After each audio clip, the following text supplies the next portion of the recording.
All right, so we are going to be going over how to use DocuSign today. DocuSign is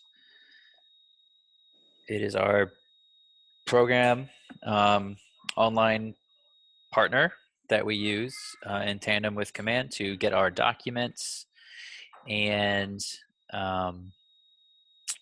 send those documents to our clients and other agents for signatures. So let's just jump right into it. If you're brand new, never logged into Command before, the website that you type into your browser, ideally you want to use a Chrome browser. It tends to work better in Chrome. It's agent.kw.com. If you guys have if I do have any other further audio issues, just let me know. I can switch mics. So again, that was agent.kw.com. And it should be the same login as your MyKW. So exact same login.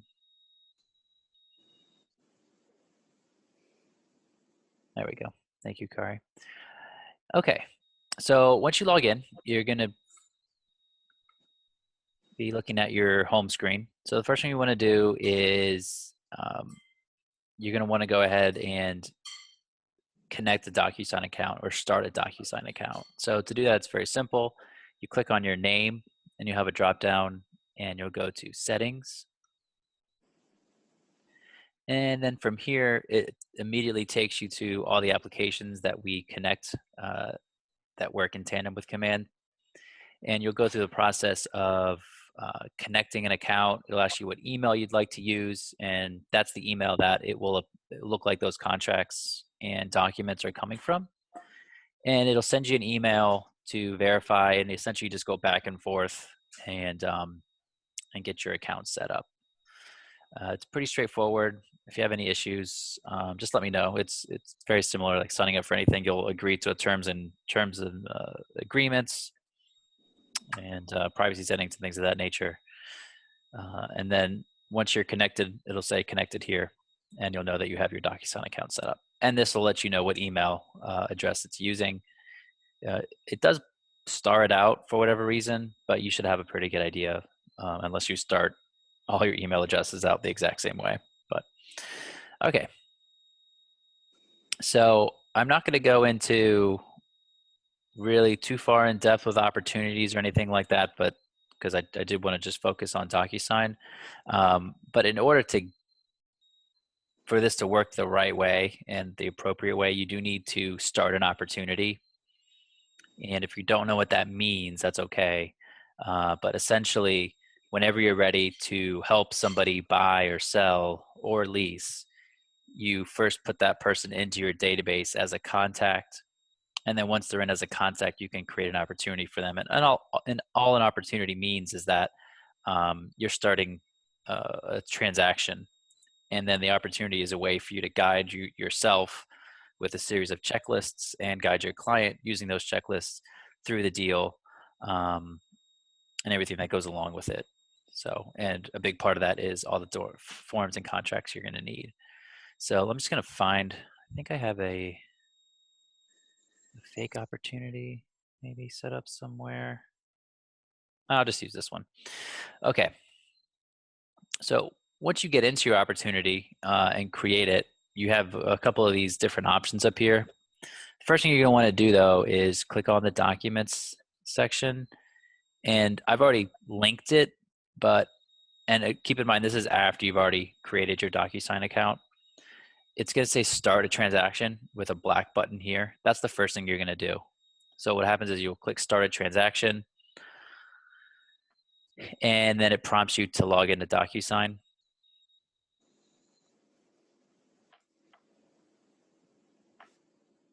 And now we have a unique, what's called a DocuSign room that is linked to that opportunity. And the reason that's important is because we do all of our compliance in Command. And as you can see here, right now we're in the listed section, listed folder, of this opportunity. So what that allows us to do is when I'm ready to, get this listing agreement signed and it's, signed by my client and by Brad, then I can go ahead and upload it using this unique DocuSign room and find that document that was signed and then get it uploaded uh, for Brad to approve for compliance. Does that make sense? I know we have some brand new people. I'm not sure if you're transfers or, but essentially the broker has to sign off on all paperwork that comes through as part of your transaction. So this is how we do that. All right, let's go back here to DocuSign. The first thing I would do right when you open up your room and you hit that start a transaction button is probably start with details. And the reason I say that is because you want as much stuff to be pre-populated onto your contracts as possible so you can be more efficient. And that is easier if you go through, hit the details tab first, you click this edit button, and then you can just add in all of your seller or buyer's information and your information too be filled in. And everything that's usually here will, see, I don't want that on the buyer section.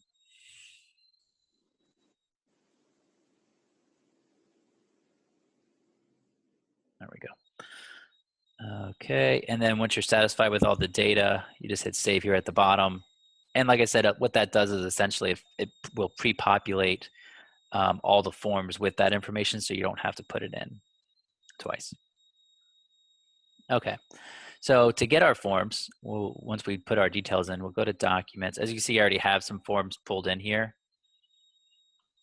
What you would do is you would simply click add. And now from here, we can do a couple different things. We could pull a PDF from our Google Drive. If we use Dropbox, I'm not really sure what Box is. I think that's, I don't know. I've never used it.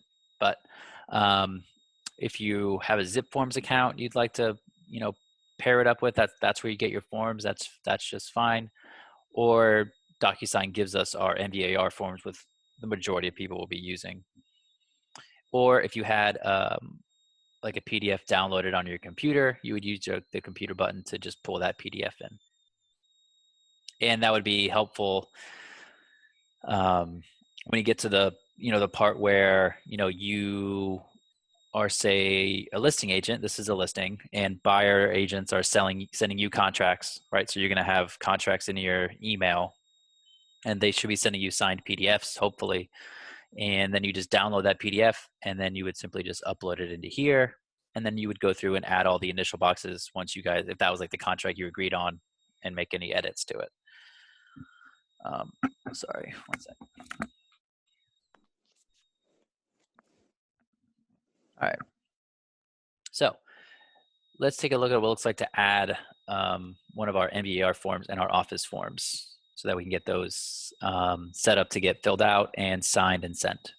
So again, we'll click the add button, DocuSign forms. The first time you click on that, it's going to ask you for your NERDS number and to verify your MVAR, your NAR number. Unless you're part of NVAR, it won't read it. So you'll just click this one line of verbiage that says, continue without authorization. Most of us are members of DAR. If you are a member of NVAR, you'll be able to find NVAR and then put in your corresponding NERDS number. But if you're a member of DAR, just go ahead and click. You can't see it now. I've already done it. It won't let me go back and see that same box. But essentially, it says something to the effect of just continue without authorizing your NRDS number.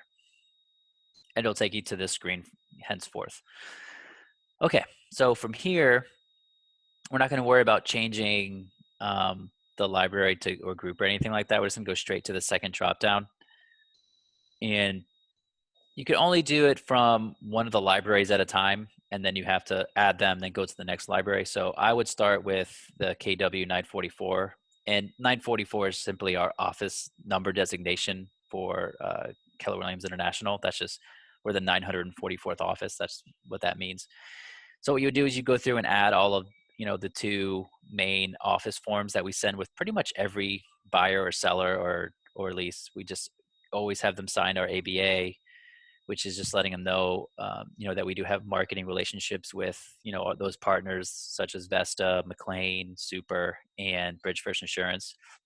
Because we do like to refer them. They are great partners, and we just let people know, we are referring them. Just know that we are in a marketing relationship with these people. So, there's no kickbacks or anything like that, but it's just a disclosure essentially. And then our cyber notice, and that's simply a notice to your client saying, just be careful. There's so many different phishing scams and emails that go out. If you're never send your information based on an email, right? It should always be based on a call. And if you're still unsure, make another call too, right? So that's just uh, essentially a notice, relieving you of just to make sure to have that conversation, right? Okay, so I can't re-add those once you've added them. So just showing you would fill in the bubble for the forms you wanted, and you can select multiple, and then you simply just hit the add button, and it'll add that form, right? And the reason why we have to do, I'll hit add and have to go back in is because they won't let me see. I have 0 forms selected now. You just have to basically add all the ones for a library, and then we have to go back. So then we can go back and add our NVAR forms. So we'll go back, we'll choose NVAR, and then we'll add, so this is a listing. So I already have almost all the documents in here, I'm pretty sure. I'll just put like a lead paint one in there just to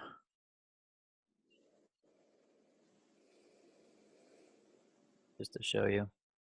So another thing I'll show you is you can just keep searching and keep adding too. So if I needed to find my DPOR disclosure, I can do that because I had a meth lab in the basement, which this one kind of looked like it. I don't know. There's a bunch of black stuff all over the walls.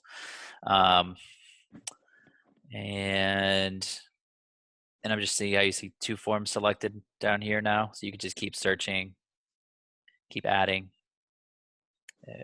Exclusive, represent buyer, and so on. See 3 forms, and then when you're done selecting all your forms that you need, you just hit the add button.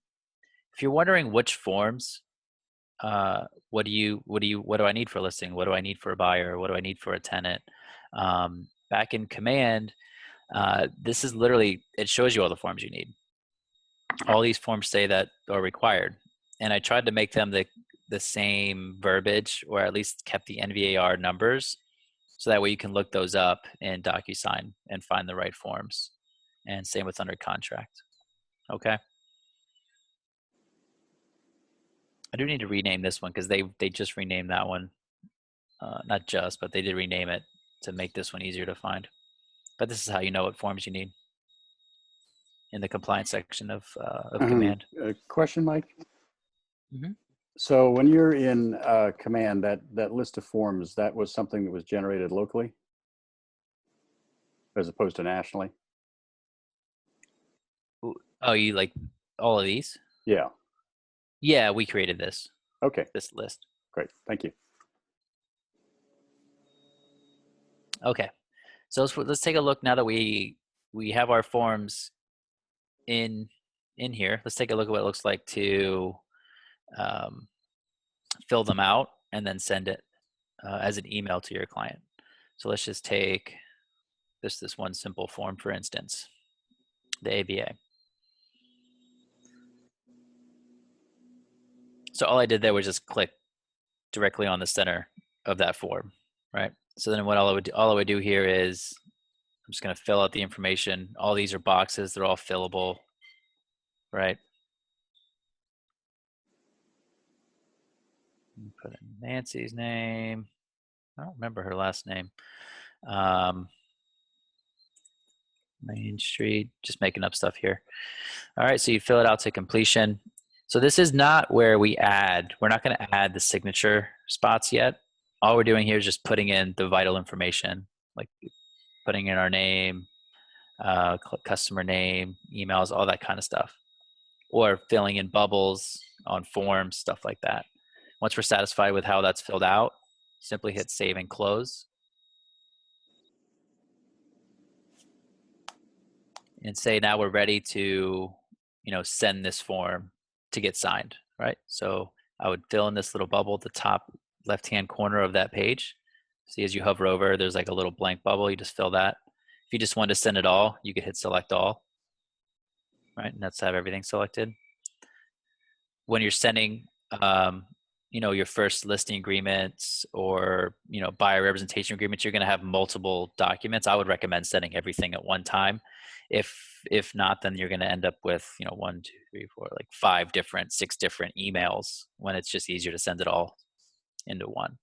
So once you have it all selected, once you select anything, actually, this bar populates up here, and we get a few different options on what we can do.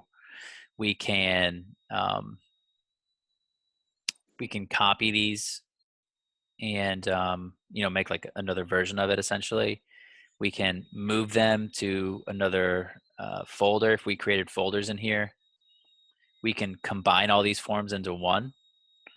I probably wouldn't do that one unless that's mostly useful maybe when you're sending a like a full contract, right? You can combine everything into one document and send that away to a listing agent if you're working with a buyer.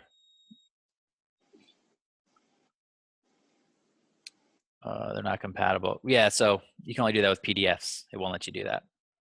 So the actual forms you can't combine, but once they're PDFs, you can. We can download all these forms. Like if you just wanted blank versions of the forms to go, say you're going to a listing appointment or a buyer agreement, buyer appointment, and you want just to have the form for them to sign if they were ready, then you could do that. We can archive them to get rid of them, unarchive, or just straight up delete the forms and then have to pull them back in again. They're not deleted forever. We can still pull them back in. But archiving is good for just like getting them out of your way so you don't see them anymore. So we could go ahead and archive all these things. We can delete them. We just archive them, but I wanted to show you, right, so say we were done with those forms, I want to look at them, but I don't want to delete them. Because if you delete them, it gets rid of all the information that was inside the form, and maybe I wanted to keep that. But as you can see, they're gone. And this leads me to this little drop down here. So right now, we can't see them because we're only looking at active documents, but we have this drop down, and I can move it to just archive documents. Simply hit select all, and then we can unarchive them and bring them back to life. So it always defaults to the active documents. So just keep that in mind. Say, for some reason, maybe this got changed and you're looking at archive documents and you come back in, here's like, wait a second, all my stuff's gone. Just check this little drop down to make sure. And if you really can't find it, all documents should pull up everything that's been pulled into the room. So just make sure this drop down is, just check it. Okay, so let's go ahead and select all again. And I skipped over this one on purpose. It's a DocuSign. All that means is we click this button and it's gonna essentially, it's called an envelope.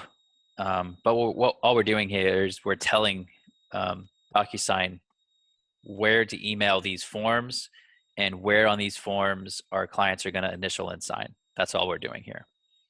So normally when you send stuff for signature, you wanna make sure these are in, I like to have the more important document first, personally.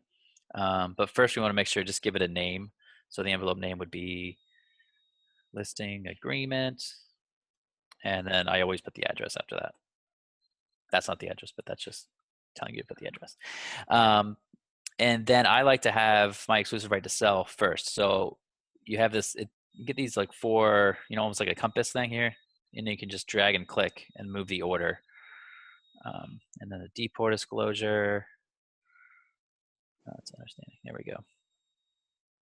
So I always like to have the actual agreement first. Okay. And next, we have to add the people, add our clients to the document to have them sign it. These are what are considered forms, which means these have all of those fillable boxes already in there, and they're also programmed to understand where people should initial and sign. and sign. So what I mean by that is if we tell DocuSign that where you want sellers to initial this is a listing agreement. So it understands that that sellers are going to initial here or sign there. So what we're going to do is you want to choose pre-tag roles when we're sending forms. Okay. And so this is kind of a this looks like very confusing, right? All these different things. Like, do I need to click owner one or seller one because they're like two different types of documents? What I like to do is I find the biggest document, and that's always going to be your agreement or the sales contract, and that's who I'm going to choose that role for, right? So I only have one seller in this case, but you could have two.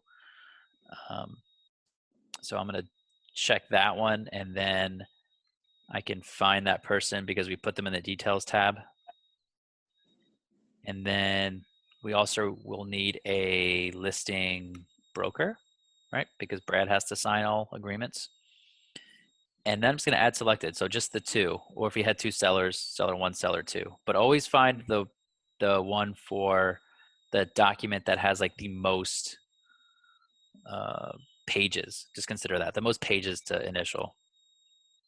So Mike, if I understand correctly, when you have a listing agreement, you have, let's say, 5 documents, it will automatically put the seller's name only on the listing agreement, not the other addendum.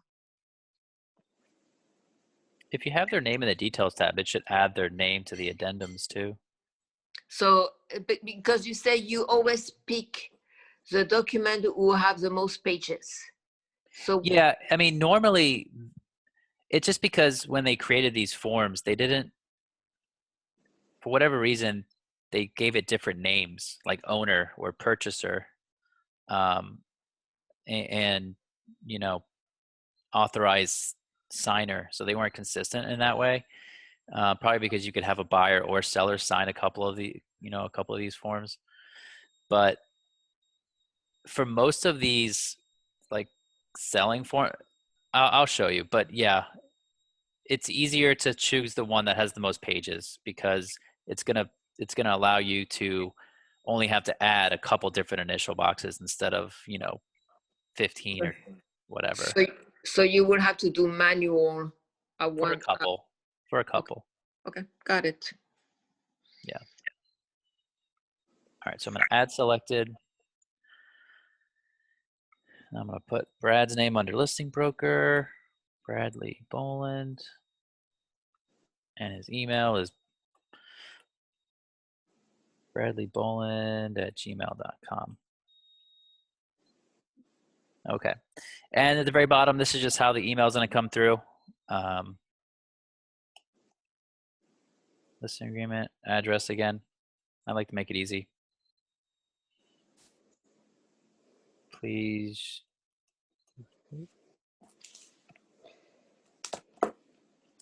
review and sign. Okay, so what we did here was we gave the envelope a name. We put the documents in the order that we wanted our client to sign. Having the agreement first would probably be my recommendation. And these are forms, right? So we selected pre-tag roles and then added those people, seller one, because it's a listing agreement. If it was a buyer's agreement, I would have put buyer one in that case. And then we added Brad because Brad has to also sign. One thing I forgot to mention is we have these numbers here, 1 and 1. We want Brad to sign after our seller has signed. So we would just designate him number 2. And what'll happen is right when we're finished on the next page and we hit send, it's only going to send out to my seller. And then once my seller has completely signed and done with it, it automatically sends an email to Brad for him to start signing. So it won't send that until the first person is done. If I left it at 1 and 1, it's going to send them both the email at the exact same time to sign. So I want to make sure Brad signs after my seller has. So I will designate him number 2. All right. So we're going to hit next. And then all we're doing here is I'm going to show you how to essentially manipulate the documents and cross stuff out as you would, like when you're getting a contract and you need to, make changes, or how to add initials or signatures and things of that nature. Okay. So let's say, for instance, also, I forgot to fill out one of these items. I can still go ahead and, add a text box here. Can change how big it is, I think. If it lets me, there we go. Can change how big it is, add a text box. All I did there was just double clicked. Historic designation. It's not, but I'm just showing you that you can add a text box. And then all you want to do here is just make sure that it is read only for that text box. That way they can't, if not, then whoever is designated as yellow would be able to, put text into there. So just make it read only. And it'll add that to the document. So, and that leads me to my other point. Right now we're under my client's name. So everything that pops up in yellow is something that my client is responsible for. Everything that pops up in blue, Brad is blue in this case. And if we start adding more people, they start changing colors like purple and whatever. So, and as you can see, blue is where Brad is initialing. So as you can see, it already added the initial spots because we did the pre-tagged roles. That's where the seller is supposed to sign. That's where the broker is supposed to sign. So it already added it in there. So right now I'm just reviewing to make sure that, everything in there is good. We have initial boxes where we should. Now let's say, for instance, this is just, we got a contract as a listing agent, and we were going to go ahead and counter offer on that contract. All we would do there, and we want to put a line through it. So we have all these different options over here. All I do is markup tools, and then we can take a line out, and just assume this is like where the price was. I just clicked and dragged, right? Go back here, text box, and I'd put in the price I wanted. 500. And then of course you would have to have the initial boxes next to it, them initialing the change, right? Let's make that read only too. Don't forget that. So that's how you could cross out a price and add a different price, or cross out anything and put in your own, your own change. And then obviously putting the initial next to the change is important. So, okay. So now we're going down, we're scrolling down. What else?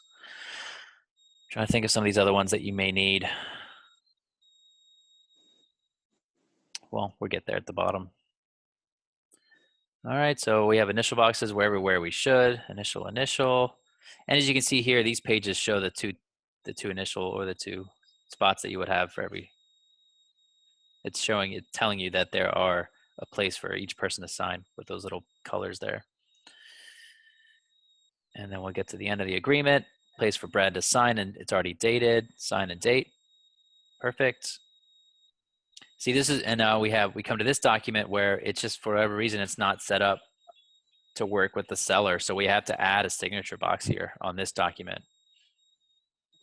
So very simple. We just click on signature and click and hold, and you just drag it over, and then drag a date box over. Very quick, very easy. And this doesn't need a signature or initial. This one doesn't have it. And you can see why I chose to have the pre-tag role for the 12-page document as opposed to a one-pager, right? It just saves more time.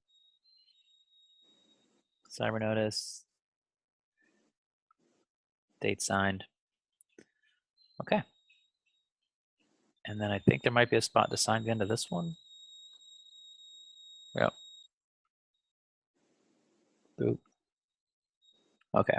And I'm taking time to slow down, explain it to you guys. And that still took less than, maybe a couple minutes. And it would take even less when you're going through it. But really this phase should be making sure that there's a spot to sign where they should sign, a spot to initial where they should initial, or make changes to a document that you received and you're sending back, right? Um, using the markup tools like the cross out, text box, um, and initial and signature. Those are going to be the main ones you use, um, in this section. And then if you're happy with where everything is, you simply hit send, and it goes off, into, I don't know, to a satellite, and then back to an email somewhere that you send it to. And I'll show you where it should pop up. I don't want to send it because I actually did put real people's, I should have used the fake email addresses. Just gonna go back here. You can see the status of, oh, that's not what I wanted. Mike, how do you know then the document was sent to your client? I mean, assuming that you have the correct email address for them, it should send. Because I know we got an email when they view the document, Mm-hmm. but before that, how did I know? Because sometimes technology could be tricky. There's no way then we can see if the document was sent. No? If your client you sent it and you just sent a quick text saying, hey, I sent the document, you should have it in a couple seconds, and a few minutes goes by or 30 minutes goes by and they don't have it, I would for sure check to make sure you have the right email address.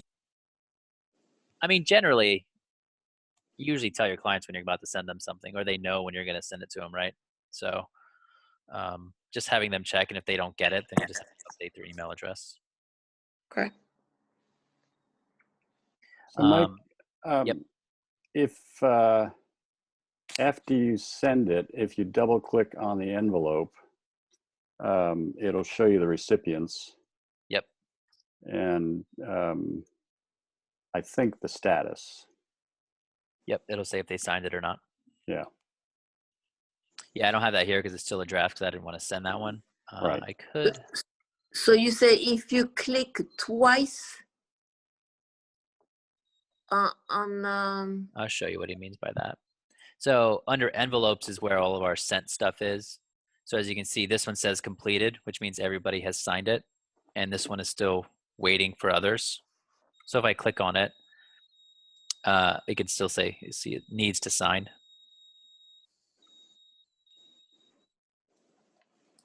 So from here, I can resend it to them, or I can, let me see if I can correct her email address. Yeah, I could correct her email address if it was incorrect, and then send it again.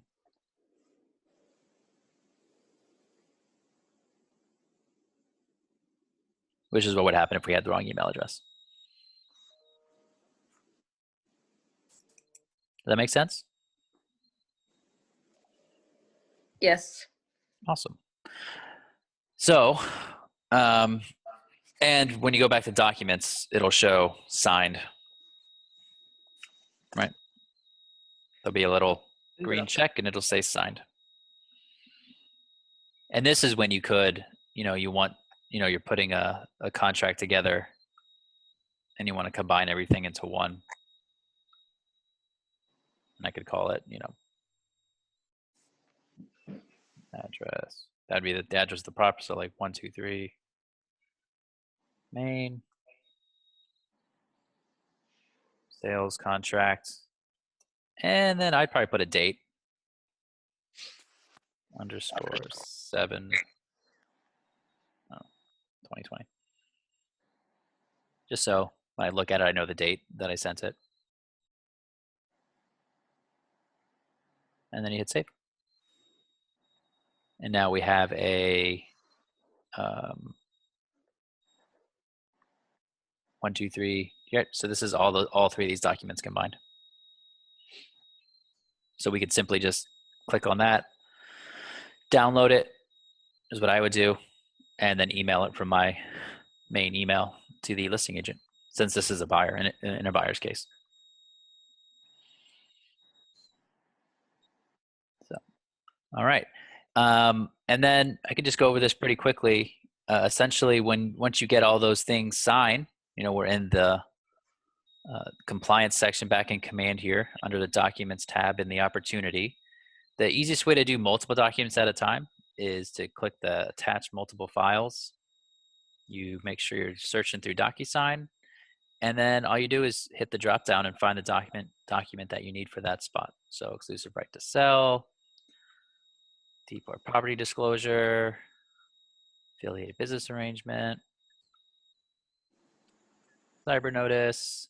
I don't have the other ones in there. And then you hit attach.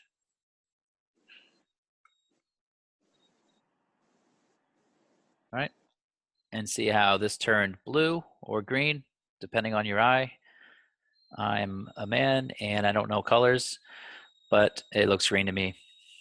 So they're all ready to hit submit. You hit submit to Market Center and it goes from open. It'll say submitted here. I don't want to submit it yet, but that's what it'll say. And let's say for whatever reason you need to change one of these, you can hit these 3 little buttons and remove and remove. But like I said, for attaching multiple documents from forms that you guys signed in DocuSign, hit the attach multiple files, DocuSign, and that's really quick. You just hit the drop down. And you can do a bunch at one time very quickly. And this is something that you should do at each stage. So once you get all these documents signed for your listing agreement, go ahead, upload them, and submit it to Market Center, and then you're done with it. And then when you get your ratified contract on it, probably in 13 hours of listing it, go to under contract, upload all the documents from the ratified sales contract, submit it to Market Center. And then you won't have to do anything else for compliance until you go to closing. You get that signed ALTA form by both parties, and then we'll upload that closing document and submit it to Market Center. So each section needs to be uploaded and approved by for compliance.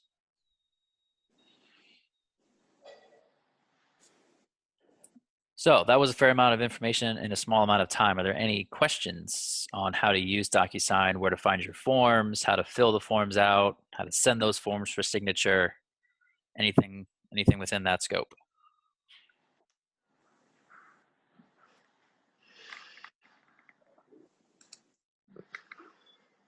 For anyone that hasn't used it before, it may seem confusing and it'll take a couple tries through, but then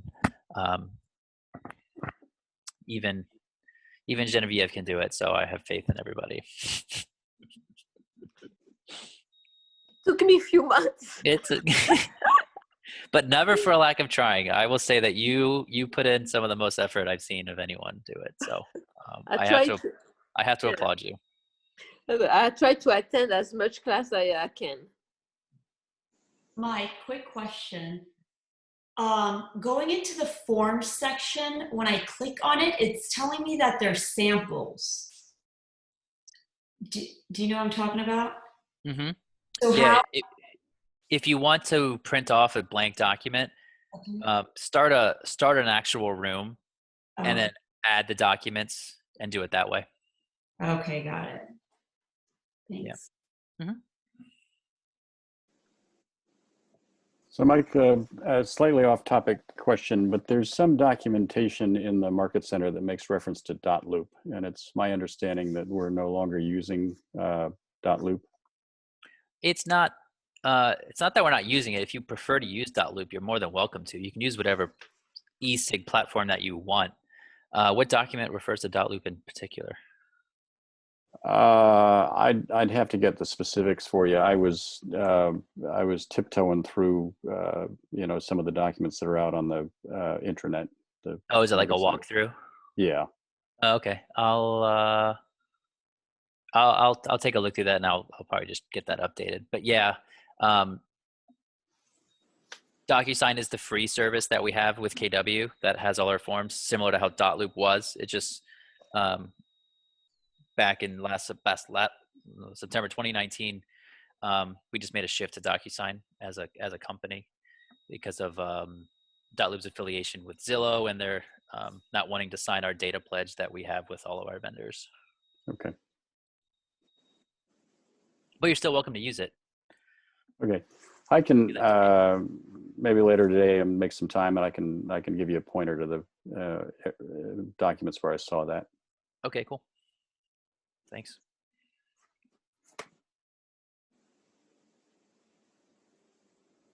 Okay, so I'll just go ahead and open it up. If anyone has any just command questions in general, not related to DocuSign or anything in general, any questions along those lines.